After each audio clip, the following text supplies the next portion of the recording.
Hello, good evening. Welcome back to my channel. This is Miss JD for our post-market analysis. We'll be analyzing the stocks you guys have requested here in the comment section of course, our channel. Thank you very much for those people who took the time in sharing their requests and messages to me. Maraming salamat po. You are continuously inspiring me to do more and stay consistent at this. At sa mga hindi pa nakasubscribe, mag-subscribe na po kayo para always updated whenever I have new videos. Okay, so let's get started. Makichika tayo and tingnan natin kung anong mga kaganapan sa ating stocks. Okay, so yeah. Myra over here, nag-request siya. COSCO, CNPF, CHIB, ATI, land. Okay, so yan, nasa listahan na natin yan. Arlo, thank you, Miss JD. You're welcome. Do you trade Bitcoin in a lower time frame, particularly for Bitcoin? I just hold Bitcoin, not really day trading it. Same with the other coins that I have. Normally, nasa position pa rin tayo. Position trading or swing trading. Pero medyo bagsak pa sila ngayon, so steady pulse na tayo muna dyan. RCR and FCC for your request. I'll do that. Converge for Theo. And yan. So I just noticed wala palang market today, no? Sa US. Anong meron? Holiday daw eh. So, we'll see kung ano pang pwede nating masilip na dito sa Forex. Okay, so let's get started. Ang index. Okay, so pulahan ng market today, guys. That will, well, should we worry about it at this point? Wala pa. Hindi pa muna tayo mag-worry dyan kasi we are still respecting our I mean our support at the area where we have been plotting it. So at the same time, medyo ang volume ng selling. So we ended red, right? Ang volume niya liit lang oh. So mga tao nakaantabay pa rin dyan. So they're still holding, especially for the blue chip companies, they're still holding onto their positions. So uh we'll see. We'll still check the individual stocks that we have and really find out kung ano ang totoong lagay nila, no? Umpisahan natin kay Costco. Okay, Costco. Okay. On the bearish side, we got rejected dito sa ating MA20 line. Still respecting the lower high. Lower, last peak niya dito. Nag-recover siya, much lower than the previous one. Nag-recover na onte, mas lower pa din. So, I would have to say, syempre, i-respect pa muna niya to. It will challenge your support right at this area. So, kung mababasag niya yan, so ibang kwento na yan. Baka ang malalim yung babagsakan niya kapag na-break itong ating support na pinlot dyan. So, dito, next niya ang possible support. Okay? Bakit dyan? Kasi titingin ka ulit sa left side. So ito guys, yung plot ko na to, area yan. So itong area na to, pwede pa yung mag-overshoot up to this level, up to 4.80. Alright? I-move ko na nga lang para at least medyo gitna siya. Yan. Okay? So dyan yung area. A little bit higher or lower, that's still the area of our nearest support. Now, abangan mo lang kasi baka pag mag-break niya ito, next niyang lalandingan ay 4.55. So, is it a good time to buy now? Wag muna. Abangan mo muna, okay? Bantayan niyo muna kung mag-hold ito or you can still get it at a cheaper level. Tingnan natin very quickly ang earnings in Q1. Positive. 2022, positive pa din at nagbibigay ng dividend. 292 tsaka 104. So, 3 point something agad yan. So, 2023. Last year, ayan. So, nagbibigay,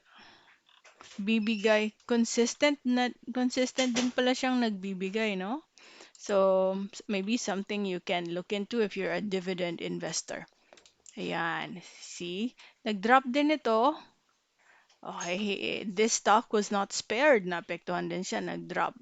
At one point, it peaked at 7.93 back in 2019 before the pandemic. So hopefully makarecover siya. So next stock is CNPF, Century Pacific Food Incorporated. Okay, so ito, alam niyo minsan akala mo tawid na siya sa MA20 line and pala parang slight overshoot lang. Ang totoong sentiment niya ay talagang still on a downtrend. So yan siya. Um, hmm, wait lang. Kasi kung dito ka titingin, saan kaya mas magandang i-plot to? So nag-drop siya, nag-recover. Dito muna tayo mag-ano. Try natin to observe guys yung dito na side niya. Oh. Kasi baka i-respect niya rin to eh. Yan, alam mo yun? Um, yeah, bababa muna siya. I-challenge ito, itong ascending support na yan. Baka mag-land siya anywhere dito. Basta, importante, if it drops, i-follow nyo lang tong trend line na to. Ngayon, pag na-break yan, it's a different story. May breakdown talaga in price. Pero at this point, in the short term, medyo ito yung area na kanyang lalandingan somewhere in the 23.54. Yan ang aking nakikita. So, bakit yan? Explain ko very quickly. 23.54. Ayan. So, mukhang dito yan siya na area. Within this area over here. Okay, dyan yan. Kasi if you look to the left, ito, may support ka dyan. May support ka rin dito. So, baka dyan yung area na kanyang itatahakin. Yeah, I hope that makes sense. Okay. Next would be CHIB. Uy, CHIB. May foreign buying ka. Okay, long wick siya. Oh, grabe. Gusto to ng mga traders, yung mga long wick na yan. Kasi sasaluhin nila dito. At one point, extreme siyang up to there. And then, mag-take profit sila. So, overall, yung sentiment ni CHIB ay pabagsak pa din. Okay. Ito, break niya na to. Sunod niyang, okay, baka dito pa yan aabot. Yan. So, next support na nakikita natin will be in that area. Yan. Yan po. So, if you find this already cheap, wag muna. Observe nyo muna kasi we're still triggering the lower Bollinger Band. At yung volume, andyan pa rin. Medyo mataas pa rin yung volume niya. That means the selling sentiment is still there. Pero medyo malapit na sa support. So 20 sa mga long-term investors, 1 peso difference won't really matter to them. At yeah, baka pwede nyo pa ito makuha. Although may foreign buying ka na, nauna na sila. Pero chances are, pwede pa ito i-challenge. Ito, take advantage yung mga dip na yan, no? Na mga long wick na yan. Kasi ibig sabihin, umabot yung presyo dyan sa level na yan ng araw na yun. So sa araw na to, umabot siya ng nasa 29 pesos. So 50 cents. 29 to what? Tag 30 pa. 30.45. 'Di ba? So that is my take on CHIB. May dividend din pala ito, no? 3 plus 2. Grabe yung mga binibigay niyo sa akin ng mga stocks, guys. Grabe ang mga potential, no? Ang tatas ng yield. Oh, positive. Positive din. So, I wonder kung once a year lang sila nagbibigay ng dividend ng CHIB. Ito last year na to eh. This was back around this time last year. So, siguro nga once a year. Once a year sila. Okay, sorry about that. I'm not sure if you're hearing that. My WhatsApp is over here. Okay. At sunod na stock ay si ATI. Parang first time ko to narinig si ATI. Asian Terminals. 5 trades. May dividend din siya. Pero konti kasi ng nagte-trade or na ang activity dito eh. O, 0.80. 0.80. Cash dividend rate. Paano siya naging 6 point, paano siya naging 6.21 eh 14 pesos to?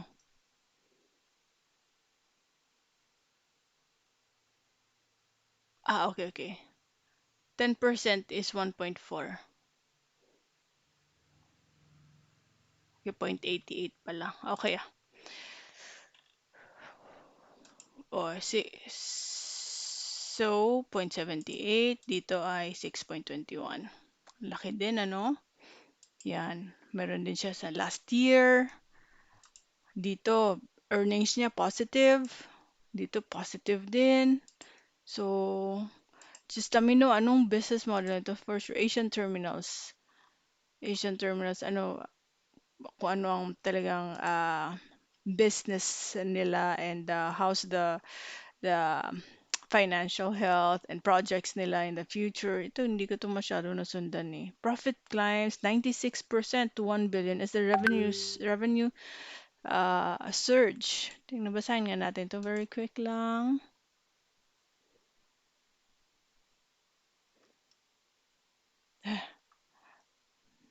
Ayoko buksan. Work kasi yan eh.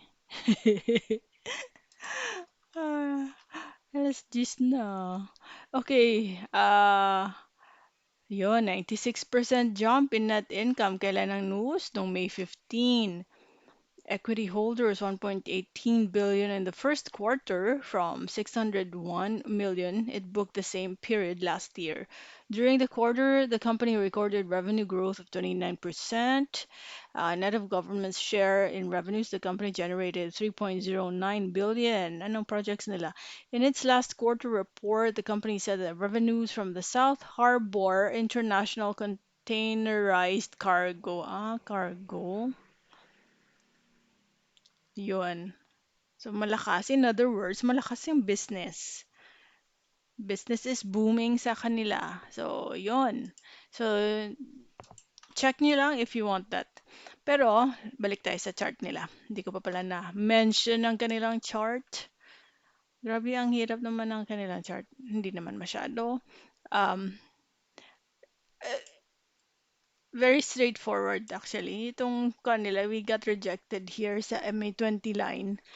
At ang ating nearest support is around the 1362. Siguro, I think, sino nga ba nag-request nito? Si Myra ata. She just wants us to see kung medyo okay ba itong stock na to. Overall, walang problem. Ang ganda ng kanilang financials. May balita pa tayong nabasa na medyo okay yung kanilang business. At kaso lang walang activity. So, pag papasok ka dito, yun talaga yung, I wanna go back again to, kalimutan ko na sino nag-drop ng comment ng Soriano, ANS. Hindi siya masyado malikot kasi most of the people probably investing here are long-term investors. Kaya kung ikaw interesado and you like the financial health of the business, yung projects nila in the pipeline, then you can consider regardless of where it is at right now, kung habol mo is really, dividend investing and long-term potential of the stock, still okay na pa to. Good levels pa to. Nag-drop siya. Laki pala ng din-drop niya rin, ano? This is a very strong support. For how many years? Since 2021, tatlong taon na siyang nasa technically sideways ang kaniyang galawan. So, pag nabigyan kayo ng chance, bumalik kunwari to sa 1363, okay lang. Pwede mo yung pasukin yan. The next stock is land. City Land. Ito nasilip natin ng isang beses. Maganda rin pala ang kanilang income, no? Pero nagpa-profit take na profit taking mode na ito. Tingnan natin. Fibonacci. So your Fibonacci will measure kung saan potentially magbabounce. Uy, nakaupo siya ngayon sa 0.236. So i-observe nyo kung ito ba ay i-respect niya yung first level ng possible bounce area. So it is right exactly at that line. So kung bababa yan, next mong abangan is ito. And then next would be at the point 5, which is 0.93 level. So, wait and see tayo ba kasi first wave pa lang to eh. Alam niyo yung sa Elliott wave? First wave, magpo-pullback siya. Pwedeng imaginary plot muna natin to. Normally, gaganyan siya eh. First wave, tapos magpa-plot, hanapan niya ng support dyan. Yung previous resistance maging support. Tapos yung third, which is normally the longest leg in the uh, Elliott wave. So, hindi natin alam kung saan siya maglaland. Tapos fourth, tapos pag abot ng fifth, normally bababa na yan siya. May major pullback na yan pag nagkataon. So, parang ganyan ang itsura niya. What's happening right now? Baka lang magawa siya ng Elliott wave. Okay, so nakita nyo na ang ating possible area of bounce through our Fibonacci tool. So, tingnan lang natin ang susunod na kabanata, but we have already established na itong kumpanya na to so far in the previous earnings report nila. Well, negative pala itong Q1 niya, no? Pero ang kanyang annual last year ay maganda, 136%. Siguro kasi ang taas ng na-establish na sales last year, kaya yung Q1 niya medyo kahit positive pa din naman, medyo mababa ang comparison. So, that's for land. Ang sunod ay si Converge. Converge is still doing sideways. Malapit na siya tumawid sa ating MA20 line. So, sobrang bottom na to, alam niyo yun. Laki ng ni-slide niya. Pero ano kaya yung rason bakit ganun na lang yung pagkabagsak niya? Maybe a lot of you guys are following this stock. Ano kaya? Ano kayang rason? Maybe because mga telco nagsibagsakan. Si Globe ganun din eh. And even Tel. Pero si Tel medyo recovering na eh. Ayan o, steady na siya ngayon above the MA20 line. Si Globe hindi pa rin nakausad. Pero I'm not even worried because very stable naman tong kumpanya na to. I'm personally invested here. So, hintay na lang tayo sa susunod na sweldo, guys. Sa ating cash dividend, ano? Sitting at the possible support pa rin si Globe, Converge, balikan lang natin yung request. Yun, 1060, nasa bottom din po siya. At malapit na siyang tumawid naman. Okay naman yan. Ang volume ng iyong last June 13 and 14, ang taas. So, may mga red days ka after that, pero mas mababa yung volume. So, ibig sabihin ng mga tao, naka-hold na nag-secure na ng kanilang position dyan. RCR. Ayan, si RCR, tumawid siya sa MA20. At the moment, what I can see is that it is just establishing new support. Kasi normally pag akyat mo, pag cross mo ng MA20, bumabalik naman talaga yan. Parang profit taking ba before siya mag-akyat or pag akyat niya, babalikan niya, sideways muna siya or yun, diretso. So the volume, ito volume ng ito yung green day niya, mataas pero yung today niya, red, mababa. So parang yun na, same thought process. People are holding on to their positions. So if you want to zoom out a little bit and really understand saan tayo, yun. So malayo pa. We're just halfway in the recovery. Kung titingnan mo on a weekly chart, we are already starting to recover after that lowest drop at 4.98, stabilizing, slowly climbing up. Pag na-constrict to lalo at nag-push siya ng Bollinger Band sa taas, mas maganda yan. Mas constricted, kunwari lalo pa nagstay siya in a constricted Bollinger Band for quite some time. Pag bumelo yan, significant yan. Para siyang puputok na talaga very massive yung movement to that direction. So, ayan, CR. Next would be FCG. Figaro ba to? Ayun, Figaro na nga. Ito, still on the bearish side. Para kasi ito nire-respect yung downtrend niya, no?